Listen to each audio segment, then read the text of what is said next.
پیچھے سے بھی ہمارے گاڑی پہ کرتے رہے، لیکن ہماری گاڑی جو تھی، جب میں گاڑی چلا رہا تھا تو ہم ٹرن لیتے رہے، تو اس وجہ سے میں کو ڈوش کر دیا۔ ادر وائز وہ ہم سب کو قتل کرتے تھے، ان کی یہ انٹینشن تھی، جیسے انہوں نے گولیاں شروع سے ماری تھی، وہ اینڈ پہ بھی یہ کرتے رہے۔ اور ایک بندہ ہرگز بھی نہیں ہے، یہ 4 بندے ہیں، 2 موٹر سائیکل تھے، جو میری بیٹی ہیں، ان کے ساری جو میں نے دیکھا وہ 3 سے 4 نشان تھے زخم کے۔ میرے بیٹے عفان احمد کو 2 گولیاں لگی ہیں، اس کو لوڈ جو بیک ہے اس کی سرجری ہوئی ہے۔ عفان کو اباؤٹ 40 مل کا ہول ہے بٹے کے اوپر، اور میرے پاس بھی اباؤٹ 30 سے 40 مل کا ہول ہے۔ گورنمنٹ نے ہماری سو فار کوئی حد نہیں کی۔ یہ جناب اس باپ کا بیان ہے جو اس نے ہوش میں آنے کے بعد سب سے پہلے دیا۔ اب یہ بیان رائٹنگ میں بھی ہے، میں اب آپ کو اس کی رائٹنگ پڑھ کے سناتا ہوں اور ذرا آپ غور سے سنیے گا۔ اب آپ سنیں جو اس کے باپ نے بیان رائٹنگ میں ریکارڈ کروایا، پہلے میں نے آپ کو اس کی وائس سنائی ہے۔ اس نے کہا ہمارا مجرم ایک نہیں 4 ہیں، پاکستان میں انصاف ملنا مشکل ہے، میں آسٹریلیا جاؤں گا اور وہاں حکومت کے ذریعے انصاف لوں گا۔ یہ ہے، آپ دیکھیں ریاستوں میں فرق دیکھیں، اور ریاست کے اوپر اعتماد دیکھیں لوگوں کا۔ اس کو کہتے ہیں ریاست کے اوپر اعتماد۔ وہ کہتا ہے مجھے یہاں کچھ نہیں ملے گا، لیکن ہاں جنہوں نے مجھے جو ہے نا اپنا شہری بنایا وہ میرا حق لیں گے۔ سی سی ڈی چکوال کے ہاتھوں بے گناہ مارے جانے والی ہانیہ کے زخمی والد کا ایک اور بیان سامنے آ گیا۔ راولپنڈی کے بینظیر بھٹو ہسپتال میں علاج آسٹریلیا کے شہری عدیل نے پولیس تفتیش پر عدم اعتماد کا اظہار کرتے ہوئے کہا کہ اپنی فیملی کے ساتھ 10 جون کو حج کی سعادت حاصل کر کے پاکستان لوٹے۔ وہ اپنے رشتہ داروں سے ملنے چکوال گئے ہوئے تھے کہ گھر کے باہر 2 ڈاکوؤں نے گھیر لیا۔ ہم ڈاکوؤں کو اپنا قیمتی اشیاء پر امن طور پر تھما رہے تھے۔ اچھا جی، اچانک فائرنگ شروع ہو گئی، لیکن ڈاکوؤں نے پہلے گولی نہیں چلائی۔ سن رہے ہیں آپ میری بات کو؟ میں کوئی ڈاکوؤں کی طرفداری نہیں کر رہا، لیکن یہ کوئی حل نہیں کہ کوئی واردات ہو رہی ہے تو آپ یہ بھی نہ دیکھو کہ سامنے عام شہری ہیں یا کون، آپ پورے برسٹ کھول دو۔ اور یہی وجہ ہے کہ پچھلے 1.5 سال میں 960 لوگ پار لگ چکے ہیں۔ سنیے گا ذرا، ڈاکوؤں نے پہلے گولی نہیں چلائی بلکہ موٹر سائیکلوں پر سوار 4 سی سی ڈی اہلکاروں نے ہماری گاڑی پر اندھا دھند گولیاں برسا دیں۔ پولیس کی فائرنگ کے بعد صرف ڈاکوؤں نے 2 ہوائی فائر کیے اور وہ بھاگ نکلے۔ سی سی ڈی اہلکاروں کی فائرنگ اتنی شدید تھی کہ 9 سالہ بیٹی کو 3 سے 4 گولیاں لگیں اور وہ ہسپتال پہنچنے سے پہلے ہی دم توڑ گئے۔ اب مجھے ایک چیز کی سمجھ نہیں آ رہی، ابھی بیان باقی ہے، کہ واردات کر رہے ہیں وہ بائک کے اوپر، اگر وہ گاڑی کے اندر گھسے ہوئے ہیں تو کوئی جاہل سے جاہل پولیس آفیسر بھی ہوگا نا یا پولیس والا ہوگا تو وہ سوچے گا کہ یار گاڑی میں وہ لوگ بھی تو ہیں نا جن کے ساتھ واردات ہو رہی ہے۔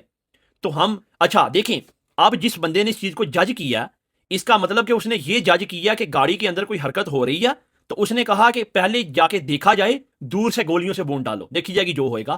مطلب آپ دیکھیں کہ ان کو لائسنس دیا گیا کل کرنے کا، ان کے پاس اتنی فرصت بھی نہیں کہ وہ جا کے پہلے گاڑی کو چیک کریں کہ گاڑی کے اندر ہو کیا رہا ہے۔ ان کو صرف شک ہوا۔ اس بات سے میں یہ چیز جج کر رہا ہوں کہ اگر وہ ڈاکو کر رہے تھے تو وہ بھاگ بھی نکلے، اس کا مطلب ہے انہوں نے بہت دور سے گاڑی کو دیکھا، وہیں پہ رک گئے ہیں۔ انہوں نے سوچا کہ کوئی ڈرانے کی ضرورت نہیں ہے کہ کوئی بھاگے، سب کو یہیں پہ ٹپا دو، یعنی کہ ان کو پتا تھا کہ ہماری فائرنگ سے عام لوگ بھی جا سکتے ہیں، لیکن کیا فائدہ، ان کو لائسنس ملا ہوا کل کرنے کا تو کوئی مسئلہ ہی نہیں ہے۔ اچھا جی، اس سے آگے آئیں۔ اچھا جی، ڈاکوؤں نے صرف 2 ہوائی فائر کیے اور وہ بھاگ نکلے، لیکن سی سی ڈی نے ہمارے اوپر گولیوں کے برسٹ کھول دیے۔ 4 گولیاں 9 سالہ بیٹی ہانیہ کو 4 گولیاں لگیں اور وہ ہسپتال پہنچنے سے پہلے دم توڑ گئی تھی۔ 11 سالہ افنان کو 2 گولیاں لگیں اور میرے بازو سمیت جسم میں 2 گولیاں لگیں۔ عدیل نے روتے ہوئے بتایا کہ گولیوں کی بچھاڑ سے میری گاڑی کے بریک فیل ہو گئے۔ اب یہاں ایک اور چیز بھی ہے، یہ بندہ اسی رپورٹ میں آگے جا کے یہ ایڈمٹ کرتا ہے کہ میں نے زخمی ہونے کے باوجود گاڑی کو بگایا، یعنی ڈاکوؤں سے تو میں بچ گیا، لیکن پولیس سے بچنے کے لیے میں نے زخمی طور کے اوپر گاڑی کو بگانا شروع کر دیا کہ خدارا میں ان سے بچ جاؤں۔ دیکھیں آپ کس طرح ان کو جو ہے نا وہ بے احتیاطی دی ہوئی ہے کہ آپ جو مرضی کرتے پھریں، آپ جتنے مرضی ٹپا دیں، یہ تو جانور اور کیڑے مکوڑے ہیں، کیا فرق پڑتا ہے۔ اچھا جی، میری گاڑی کے بریک فیل ہو گئے، لیکن میں نے زخمی حالت میں بھی کسی طرح گاڑی بگائی، اگر میں وہاں سے نہ نکلتا تو پولیس اہلکار ہم سب کو وہیں ڈیر کر دیتے۔ یہ ہیں ان کے ایکشن۔ ہاں جی، جرم کی صفائی ہو رہی ہے۔ اگر وہ ڈاکوؤں کو جانے دیتے تو بعد میں ان کا پیچھا کرتے تو میری معصوم بیٹی آج زندہ ہوتی۔ عدیل احمد نے حکومت پاکستان اور نہ ہی پنجاب پولیس کے کسی نمائندے نے ہم سے کوئی رابطہ کیا، دلاسا دیا۔ مجھے کوئی مالی امداد نہیں چاہیے، میں صرف ایک شفاف اور غیر جانبدار انکوائری چاہتا ہوں۔ آسٹریلوی ہائی کمیشن کے حکام نے مجھ سے ہاسپٹل میں ملاقات کی، غور کریں۔ اچھا جی، اور وہ دوبارہ بھی آئیں گے۔ میں آسٹریلوی حکومت کے ذریعے اپنے بیٹی کے خون کا انصاف مانگوں گا۔ ڈوب کے مر جانا چاہیے، ڈوب کے، اس حکومت کو اور وہ کتے کے بچے جو اس سسٹم کو ڈیفینڈ کرتے ہیں، ڈوب کے مر جانا چاہیے۔ ایک لمحے کے لیے سوچیں کہ یہی سین ہو، آپ کی فیملی ہو، آپ کے بچے ہوں اور پولیس والے گولیوں سے آپ کو چھلنی کر دیں، کیا بنے گا؟ ذرا ایک لمحے کے لیے یہ سین تو سامنے لائیں۔ اور بغیر تو یہ کون سا ملک ہے، یہ کون سا قانون ہے، یہ کون سی جرم روکنے کے طریقے اختیار ہو رہے ہیں کہ تم 1 کلومیٹر دور سے دیکھو کہ گاڑی میں کیا ہو رہا ہے اور گاڑی کے اوپر پورے کے پورے برسٹ کھول دو. ابے یہ کہاں کی انسانیت ہے؟ وہ خود ایڈمٹ کر رہا ہے کہ میں گاڑی لے کے بھاگا. اس کا مطلب ہے کہ دیکھیں انہوں نے، میں دوبارہ یہ بات دہرا رہا ہوں کہ دور سے دیکھا کہ گاڑی کے اندر کوئی موومنٹ ہو رہی ہے، ڈاکوؤں نے اپنی بائک تھوڑی سائڈ پہ کھڑی کی، انہوں نے آ کے چیک کرنا بھی گوارا نہیں کیا کہ ہم دیکھ لیں گاڑی کے اندر ہیں کون ہے، دور سے گولیوں کی بچھاڑ کر دی. ڈاکو بھاگ گئے لیکن مر گئے بیچارے وہ.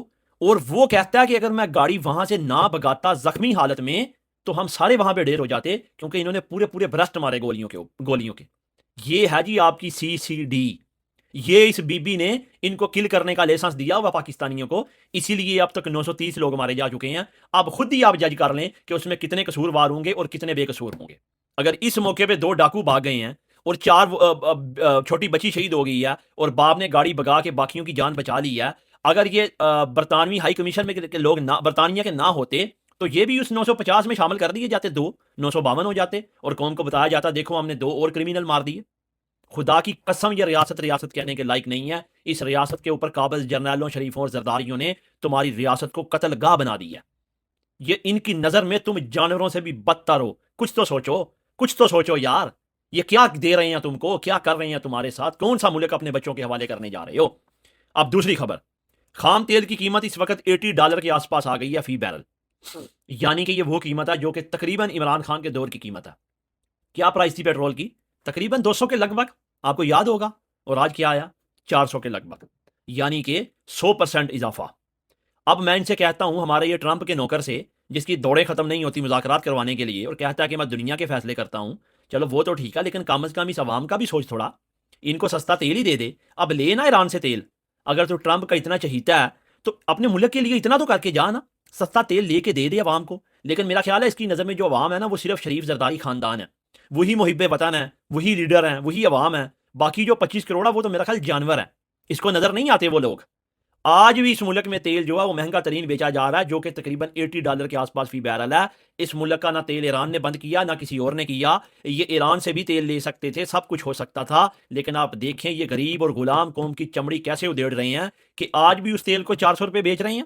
دوسری طرف کہہ رہے ہیں ہم دنیا کے مذاکرات کروا رہے ہیں، ہمیں نوبل امن انعام ملنا چاہیے. اور اس سے اگلی بات یہ کہ اپنی غریب عوام کو ایک ٹگے کا جو ہے نا وہ یہ فائدہ نہیں دے سکے اس سارے معاملات میں. حالانکہ یہ اس معاملے میں ٹرمپ کو کہہ کے ایران سے تیل لے سکتے تھے، لیکن وہاں ٹرمپ کے دربار میں جا کے تو انہوں نے بوٹ پالش کرنے ہوتے ہیں. یہ بات کر سکتے ہیں اس کے سامنے؟ نہیں، سوال ہی پیدا نہیں ہوتا. کہاں ایبسولوٹلی ناٹ کہنے والا اور کہاں یہ بوٹ پالش کرنے والے. لیکن کیا کریں، مسلط اب اس قوم کے اوپر، اور قوم کا کچھ جاہل طبقہ ان کو سپورٹ بھی کرتا. اب دیکھیں ان کی جہالت کا اندازہ کریں، وہ کس قدر جاہل ہوں گے. کیا وہ خدا کی زمین کے اوپر لگتا نہیں آپ کو کہ بوجھ ہیں جو ان کو ڈیفینڈ کر رہے ہیں آج بھی؟ وہ تو جانور ہیں، آئے ہیں پیے کھایا پیا مر جائیں گے، چلے جائیں گے، جان چھوٹ جائے گی ان سے، لیکن ان کو سپورٹ کر رہے ہیں. میں اس چیز کے اوپر حیران. اچھا جی، اس سے اگلی خبر یہ آ رہی ہے کہ معاہدے کے اندر یہ لکھا گیا کہ امریکہ ایران کو $300 ملین دے گا جو ان کا نقصان ہوا ہے. آپ اندازہ کریں، ہم $1 ارب کے لیے جو ہے نا وہ اس کی منتیں کر رہے ہیں اپنا IMF کی. $300 ملین جو ہے نا وہ امریکہ دے گا ایران کو اس کی تعمیر نو کے لیے جو اس نے نقصان کیا.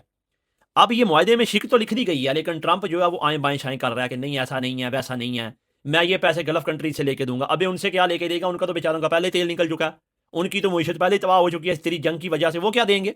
ان کے پاس کیا بچا گگو؟ اب یہ خود ہی دینا ہے. لیکن آپ دیکھیں کہ ایران نے کس طرح جو ہے نا اس جنگ کے بعد تمام معاملات کو اپنے ہاتھ میں لیا، کیسے ثابت قدمی کے ساتھ وہ ٹکے رہے ہیں، کیسے انہوں نے ہر چیز کو جو ہے نا وہ ہینڈل کیا اور تحمل کا مظاہرہ کیا کہ نہیں مذاکرات ہوں گے تو ہماری مرضی سے ہوں گے. حالانکہ ٹرمپ کے نوکر نے کوئی کسر نہیں چھوڑی، لیکن وہ نہیں مانے. انہوں نے کہا ہم وہی کریں گے جو ہم نے کرنا ہے. اس نے جنگ لڑنی ہے تو لڑ لے. آج ذرا معاہدہ اٹھا کے دیکھیں، آلریڈی میں نے وہ ویلاگ اپلوڈ کر دیا ہے، آپ نے سنا ہوگا کہ اس میں ہے کیا. معاہدے میں امریکہ کے پلے کچھ رہ گیا؟ اس کی ہار میں کوئی شک رہ گیا؟ یقین کریں میں تو حیران ہوتا ہوں کہ اس کو حاصل کیا ہوا. اور دوسری طرف اسرائیل چیخے مار رہا ہے کہ ہم کو یہ جو ہے نا وہ معاہدہ کر کے ہمارے تو پلے کچھ نہیں چھوڑا. کیوں؟ کیونکہ ان کے سارے منصوبے درے کے درے رہ گئے. اگر یہ ایران درمیان میں نہ آتا تو اب تک چپا جاتا جو پورے عرب ممالک کو اسرائیل. لیکن ایران نے بھائی روکا نا، ایران نے لڑکے دکھایا نا. اور اب جو کیا، جو یہ جتنا بھی اپنا معاہدہ وہ سارا ان کی مرضی پہ ہوا نا، ساری باتیں منوائی نا. ایسے لڑتے ہیں علی والے. اچھا جی، اس کے بعد ٹرمپ نے آج ایک پریس کانفرنس میں انکشاف کیا. اس نے کہا کہ بالکل ہم نے ایران میں رجیم چینج کرنے کی کوشش کی تھی لیکن نہیں ہو سکی. نہیں ہوگی نا جناب. کیوں؟ کیونکہ وہاں باجوہ نہیں ہے. وہاں باجوہ جیسے غدار ہوتے تو رجیم چینج ہو جاتی. وہ جرنیل جو تمہارے بوٹ پالش کر کے آتے ہیں اور بوٹ پالش کر کے جاتے ہیں، تمہارے حکم کا جو ہے نا ایک سیکٹری تمہارا حکم دیتا ہے تو ان کا پیشاب نکلا ہوتا ہے، لیکن وہ ایران والے ہیں، وہ اپنے ملک سے محبت کرتے ہیں. تم نے ٹل کا زور لگا لیا. موساد نے اپنا جو سربراہ آیا اس کو استعفیٰ اس سے لے لیا کہ تم نے یہ منصوبہ کامیاب نہیں کیا. اور یہاں ایک سیکٹری نے صرف وہ سائفر لکھ کے دیا تھا اور یہاں جرنیلوں کا پیشاب نکلا ہوا تھا اور تحریک عدم اعتماد کے ذریعے ملک کا بیڑا غرق جو کر دیا آج تک، اس کے یہ ذمہ دار ہیں. آج تک جو شریف زرداری مسلط کیے ہوئے ہیں اس کے یہ ذمہ دار ہیں ہمارے جرنیل. یہ بیچارے تو شاہی کوئی نہیں. ٹرمپ صاحب یہ ہوتا فرق غیرت مندوں میں اور بے غیرتوں میں. یہ ہمارے والے بے غیرت ہیں، بکاؤ میں، ڈالروں پہ بکنے والے ہیں. اس لیے ان سے آپ یہ کام کروا سکتے ہو، دوبارہ بھی کروا سکتے ہو، لیکن ایران سے نہیں کروا سکتے کیونکہ وہ محب وطن ہے. وہ اپنی خارجہ پالیسی کے اوپر کمپرومائز نہیں کرتے، یہ یاد رکھنا. اور یہ ان کی خارجہ پالیسی ہر وقت تمہارے حکم کی محتاج رہتی ہے. یہ تمہارے دربار کے سوالی ہیں. یہ نام کے تو مسلمان ہیں لیکن یہ جو نماز پڑھتے ہیں یہ تمہاری نماز پڑھتے ہیں کیونکہ ان کی نظر میں تم ہی خدا ہو.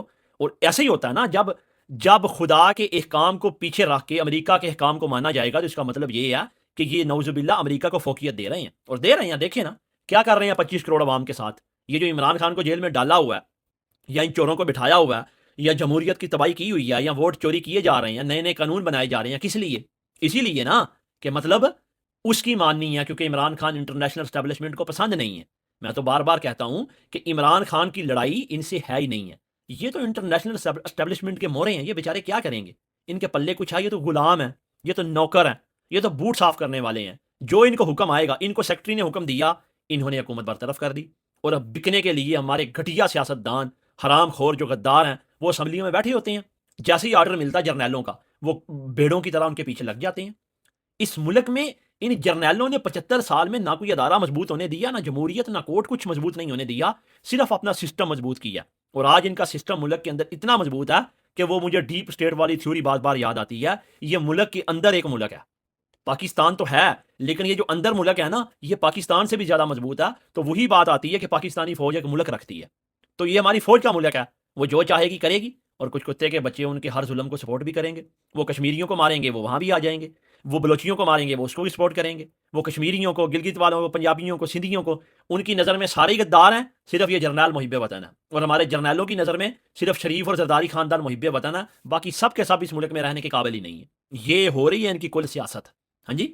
اچھا جی، اس سے اگلی خبر کہ امریکہ کا آج B-52 بمبار طیارہ، اس کے اوپر بڑا فخر تھا، جو کہ جوہری ہتھیار لے کے جانے والا ہے. اور جو کہتے ہیں امریکہ والے کہ یہ ہمارا وہ طیارہ جو تو کسی رڈار میں بھی نظر نہیں آتا، ہم دھماکے کر کے آ جائیں گے، کوئی دیکھ بھی نہیں پائے گا. آج وہ تباہ ہو گیا اور عملے کے 8 لوگ بھی اس میں مارے گئے، ہلاک ہو گئے. طیارہ رن وے سے اڑا، اس کو کیا ہوا ابھی تک کچھ سمجھ نہیں آئی. چند کلومیٹر جا کے سیدھا زمین سے ٹکرایا اور پائلٹس کو نکلنے کا موقع بھی نہیں ملا. سب جل گئے، خاک ہو گئے. نہ ملی ہڈیاں، نہ ملے نشان، ہوئے بے نشاں اہل شاں کیسے کیسے، زمین کھا گئی نوجواں کیسے کیسے، جگہ جی لگانے کی دنیا نہیں ہے، یہ عبرت کی جا ہے تماشا نہیں ہے. امریکہ کا وہ طیارہ جس کے اوپر ان کو بڑا مان تھا، وہ کہتے تھے نہ یہ نہ نظر آتا ہے، یہ نہ تباہ ہو سکتا ہے. آج آپ نے وہ ویڈیو دیکھی ہوگی، کس قدر خوفناک ویڈیو ہے. موقع ہی نہیں ملا سنبھلنے کا اور سمجھ نہیں آ رہی کہ ہوا کیا ہے. دیکھیں کوئی ٹیکنیکل فالٹ ہوگا، وہ کل آنے والے دنوں میں وہ اس کو بیان کر دیں گے، لیکن یہ قدرت کے نظام ہے. سب کچھ میرے اللہ کے حکم سے ہوتا ہے. اگر کوئی ٹیکنیکل فالٹ بھی ہے نا تو یہ میرے قدرت اللہ کا نظام ہے جو کہ چل رہا ہے. اور دیکھیں دنیا میں ہر بادشاہت جو ہے نا اس نے مٹنا ہے. آپ یہ کتابوں میں جن کے ذکر پڑھتے ہیں نا، کیسرو، کسرا، نمرود اور فرعون، یہ کوئی ایک شخص نہیں ہوتا تھا. بات غور سے سنیے گا، یہ ایک باقاعدہ سلسلہ چلا آتا تھا. نمرود وہ جتنے بھی ایک لڑی تھی وہ سب کے سب نمرود تھے. فرعون وہ جتنی بھی لڑی تھی وہ سب کے سب فرعون تھے. کیسرو کسرا وہ جتنی بھی لڑی تھی سب کے سب فرعون تھے. فارس کے حکمران جتنی بھی لڑی تھی وہ سب کے سب وہ تھے. ایک نام تھا، ایک ٹائٹل تھا. تو وہ ایسی سلطنتیں تھیں کہ ان کو کوئی توڑنے کا، ختم کرنے کا، ان کی بادشاہت کو کسی کے وہم و گمان میں بھی نہیں تھا. کیونکہ ان کی رایا اٹھ کے صبح ان کو سجدہ کرتی تھی، ان کو خدا مانتی تھی، ان کو اپنا مشکل کشا اور حاجت روا بناتی تھی. انہی کے سامنے سب کچھ ہوتا تھا. کسی کی ہمت بھی نہیں ہوتی تھی کہ سر اٹھا سکیں. غلاموں کی طرح لوگ ان کے سامنے رہتے تھے، لیکن وہ بھی مٹ گئے، اللہ نے مٹا دیے. اور یہ جو آج چھوٹے چھوٹے یزید اور نمرود بیٹھے ہوئے ہیں، ان کو کیا لگتا ہے یہ ہمیشہ رہیں گے؟ نہ، سوال ہی پیدا نہیں ہوتا. دیکھیے اس جنگ کے بعد امریکہ کی جو سلطنت ہے نا، جو طاقت ہے، سپر پاور ہے، اس کا سٹیٹس اب ڈاؤن ہے. اب یہ نیچے جا رہا ہے. اس وقت دنیا میں کوئی سپر پاور نہیں ہے، اس وقت دنیا میں بلاک ہیں. ایک امریکہ جس کو ہولڈ کر رہا ہے، ایک چائنا کے پاس، رشیا کے پاس. اس وقت امریکہ کے بلاک بنے، دنیا کے بلاک ہیں. وہ سپر پاور کا سٹیٹس ختم ہو گیا، اب وہ نہیں رہا. کیوں؟ اس کا صحرا ایران کے سر کے اوپر جاتا ہے. ویلاگ میں نے مکمل کر دیا. آپ نے اپنی رائے دینی ہے. آپ نے کمنٹ میں بتانا ہے کہ کیا آپ کس بات سے ایگری کرتے ہیں، کس سے نہیں کرتے، کیا آپ کو اچھی لگتی ہے. کوئی سوال ہو تو آپ پوچھ سکتے ہیں، میں کوشش کروں گا کہ میں پڑھوں. لیکن ویڈیوز کو شیئر کرنا آپ نے بس. میری یا کوئی پی ٹی آئی کا واریر جو کہ اس وقت نظام کے خلاف لڑ رہا ہے، یا جو پی ٹی آئی کا نہیں بھی ہے لیکن اس یزید کے خلاف بول رہا ہے، آپ نے ان کی ویڈیوز کو اٹھا کے دبا کے شیئر کرنا ہے. جتنا کر سکتے ہیں. خود بول سکتے ہیں تو بولنا ہے. یہ وہ ہتھیار ہیں جو آپ کے لیے بہترین ثابت ہوں گے.